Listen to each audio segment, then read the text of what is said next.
So what is up, guys? Nick here, helping you to master your technology. Samsung Galaxy A51, 1 year later. Now, a little bit of context about this phone. It launched late 2019, but became widely available throughout 2021, or 2020, excuse me. And then later in the year of 2020, they came out with the 5G version of this phone along with the A71. However, the A51 went on to be one of the best-selling phones, period. Not just Samsung. It was one of Samsung's best sellers, but it went on to be one of the best-selling phones, period, for the entire year globally last year. So this phone is well recognized, and I think we're going to see the A52 on March 17th coming up at this upcoming Unpacked event, so mark your calendars for that. But let me share with you what I think about this phone after 1 year of just checking it out, reviewing it, and stuff like that. So this phone right here does have a plastic frame here. So around the edges, you will see plastic on this device.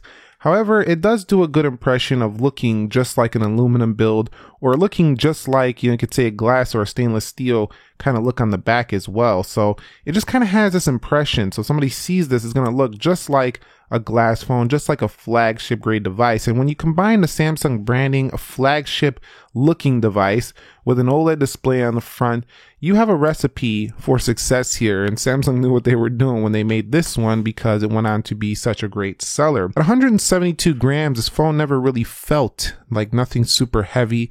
And I always thought that this phone kind of just gave the impression that you got a really good value for the money. So design, I still think it looks good here in 2021. It doesn't really look dated at all, to be quite fair with you. It kind of looks similar to the S20 FE and the other S20s of last year, but still a very overall good looking device even now. Now it does have a Gorilla Glass 3 front, so it's not the best when it comes to overall protection, but it's solid. Gorilla Glass 3 is nothing to, laugh at. It's pretty good overall protection. It's not 5 or anything like Victus, but it's pretty decent. Now, revisiting display, this is a Super AMOLED display, 6.5 inches, and it does have nice vivid and natural modes. This does have the One UI 3 as well. We'll talk about that in a little bit, how it did get updated to that. But it has dark modes, it does have blue light filters. It basically has what you get on premium devices at 405 PPI too. The display was always sharp enough to do reading and stuff like that. So I gotta say, this 20:9 aspect ratio though does give the A51, like a lot of Samsung phones, kind of this tall and narrow kind of feel here. So it's not a super wide phone overall, but it does give you at least a large 6.5 inch display. Now, one area where I think that it does struggle a little bit is having no 90 Hertz and no 120 Hertz. Now, a lot of phones in this price range, from Xiaomi and other competitors, have come out with displays that are a little bit, smoother than this. So we do want to see on the A52 a smoother display, because you can definitely see it, especially on these slower mid-range phones. They can definitely benefit even more from 90 Hertz, giving them the impression that they're smoother and faster than they really are.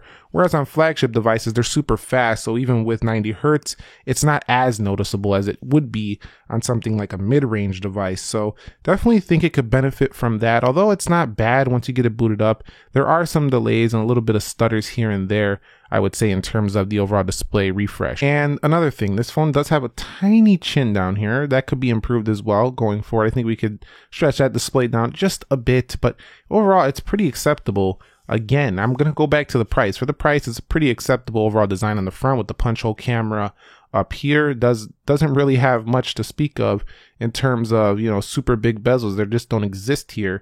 Now, thoughts on software. I'm actually pretty happy with the overall software here for the Samsung Galaxy A51, and that's because Samsung went ahead and they gave it its One UI 3 here. So a lot more up to date here. You have the translucent looking effects here in the quick panel. Everything looks just like a Galaxy S21, which is very nice.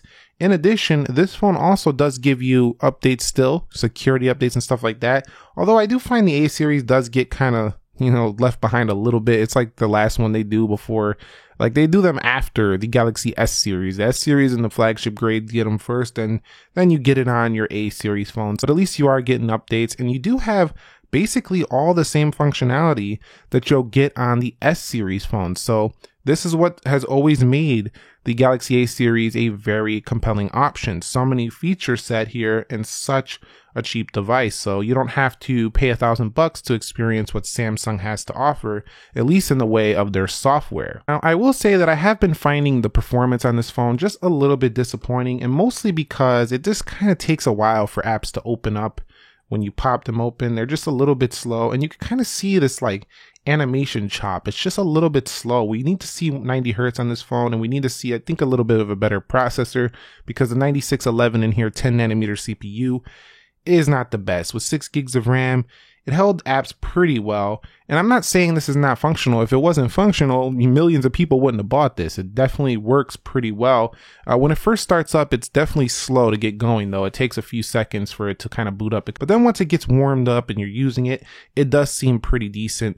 But I gotta say, you can just kind of see it. There's just something about it. It just kind of feels a little bit choppy. Now, one of the areas that's also pretty good value in this phone is the storage, because you can get this thing with 128 gigabytes. You can also get this thing with expandable memory. So you can put expandable memory in here. You have expandable memory. Usually you're going to get that on cheaper phones like this. In addition, you will have yourself a headphone jack on this phone. So I do think Samsung might keep the expandable memory for their A line, because, you know, it's an affordable way to get, you know, more storage in your device. So I would say that this is a very good option in terms of storage, just because you get a whole bunch of storage for not a whole lot of money on a smartphone. Okay, so let's revisit the cameras here. So we're going to use this Lambo car toy in the background for a sample, but you can see right here, we do have the regular angle, and then you can go ahead and go into this ultra wide angle right here. A very fun camera to use. You can go up to 4x. You can also go 10x on this camera, and the results are typical Samsung. You're going to get pretty good overall color results, and I've just been pretty happy with this camera for the price. Now, it also has a macro camera as well, so it will allow you to get really, really close on things. I mean, extremely close. So if you're like the type of person who likes those detailed up close photos where the camera's like right on your nose, you definitely can use this camera for that. In addition, it does have a depth sensor, which is kind of a useless sensor in my opinion. I think most people would probably prefer a telephoto over a depth sensor, but depth does help in portrait and video, because let's face it, on these cheaper cameras, you know, they can help out giving you more of a convincing blur in the background. But I will say, on the front-facing camera, a 32 megapixel produced some pretty sharp results for this phone. Although you couldn't take the highest quality video on the front or the rear, that's where you will have a better performance on flagship phones. So if we go to rear video size, it tops out at UHD 30. You can't even do 4K 60 on this one. And on the front video size, let's see where it tops out, UHD 30 as well. So not the highest quality, but acceptable nonetheless. And let me show you some of the samples that were achieved with the A51. You can see this is a night shot, pretty darn acceptable. I'm pretty fine with this. Also very good. You'll notice that the detail is just not quite flagship grade, but it's still good. I mean, it's still acceptable for what you're going to pay for this phone. So you'll see right here, as you zoom in, it gets a lot blurrier, a lot better processing is going to happen on the S series. But if we go down here, you'll see in the daylight, you'll get more detail for sure. So when you zoom in, you'll get more detail here.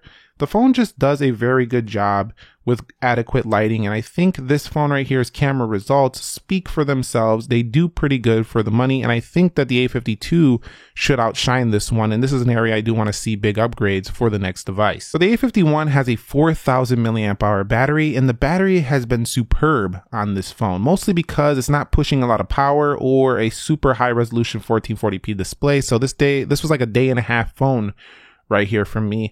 Definitely strong battery life, not the strongest standby time like most Samsung devices, but still very strong battery life. It does get a little bit warm under gaming, but I found that the battery life held on just fine for the A51. It can charge up to 15 watt fast charging, so not the fastest again, but still pretty fast. Okay, so now an area that has been kind of disappointing for this phone is the audio, because it's a single loudspeaker. And it's not that loud, it's not that clear. So I would like to see, even if Samsung throws a cheaper, you know, speaker setup, dual speaker setup in here, that would be nice, even if it's not the best.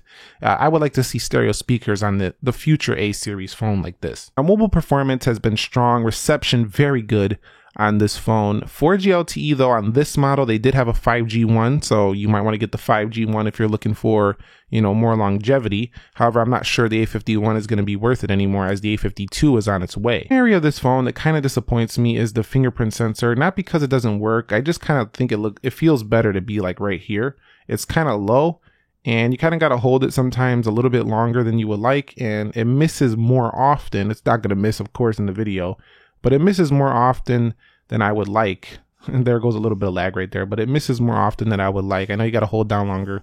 I just found it to be not quite as accurate as some of the other Samsung phones on the market. So in conclusion, is this phone worth buying? Is it a deal or not? I think at this point, this phone is not really worth buying anymore just because the A52 is coming out. If you want to save $1 or $2, at least get the 5G version of the A51, but I don't think the A52 is going to be much more than this phone right here. So you might as well just wait at this point. But a year later, has it held on? Pretty well. But there's a lot of areas this phone needed some upgrades. But I think it was a good overall package, a good overall value for somebody who wanted, just the basic Samsung functionality, but they didn't want to get a phone that looked kind of dated. They wanted something that looked a little bit more modern, but they didn't need the fanciest phone on the block. Let me know your thoughts. If you have an A51, share how it's gone for you. Share your pros, share your cons down below, and subscribe if you want to see A52 content because I will be bringing that to the channel. I'll catch you on the next episode. Thank you very much for watching. Nick here, and peace.